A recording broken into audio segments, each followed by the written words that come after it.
अकोला महापालिकेत सत्तेसाठी भाजपला मोठी कसरत करावी लागणार आहे। अकोल्यातील निकालांपैकी एक लक्षवेधी लढत होती ती प्रभाग क्रमांक 20 अ ची।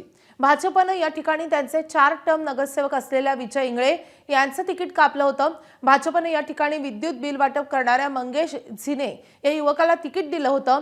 भाजपनं तिकीट कापल्यानंतर विजय इंगळे यांनी ठाकरेंच्या शिवसेनेच्या मध्ये प्रवेश केला आणि निवडणूक लढवली आहे। या निवडणुकीत विजय इंगळे यांनी मंगेश झिने यांचा तब्बल 1839 मतांनी पराभव करत 5व्यांदा विजयी पताका रोवली आहे। आज विजय इंगळे यांचा वाढदिवस आहे। इंगळेंच्या वाढदिवसाआधीच मतदारांनी त्यांना विजयाची मोठी भेट दिली आहे। दरम्यान या विजयानंतर विजय इंगळे यांनी भाजपवर जोरदार हल्लाबोल केला आहे। विजय इंगळे आता उद्धव ठाकरे गटाचे जे आहेत नगरसेवक असणार आहेत। आज तुमचा वाढदिवस आहे। वाढदिवसाच्या पूर्वसंध्येला फार मोठी भेट तुम्हाला जी आहे ती तुमच्या नागरिकांनी दिली। मला 5व्यांदा नगरातील नागरिकांनी मला जे निवडून दिलं त्याबद्दल प्रथम मी त्यांचं आभार मानतो। आणि अकोला शहरामध्ये जे निष्ठावंतांना डावलण्यामागे कोण हे अकोल्यातील जनतेला पूर्ण माहिती आहे।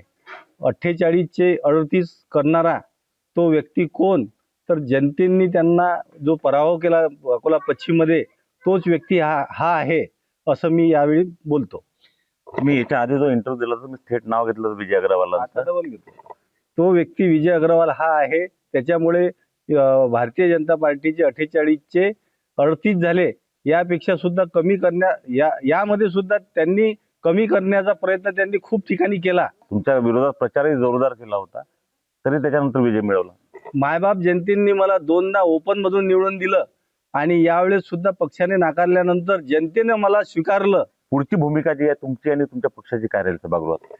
महापालिकेमध्ये जे जे भ्रष्टाचारी काम होतील याच्यावर वचक निर्माण करण्याकरिता संपूर्ण उभाटा गट हा प्रयत्न करेल। पुढच्या काळात उद्धव बाळासाहेब ठाकरे पक्षावर महापालिकेमध्ये भ्रष्टाचार आणि इतर गोष्टींचा जाब विचारू असा विश्वास जो आहे तो त्यांनी व्यक्त केला आहे। उमेश चरोणे, एबीपी माझा अकोला। एबीपी माझा, उघडा डोळे बघा नीट।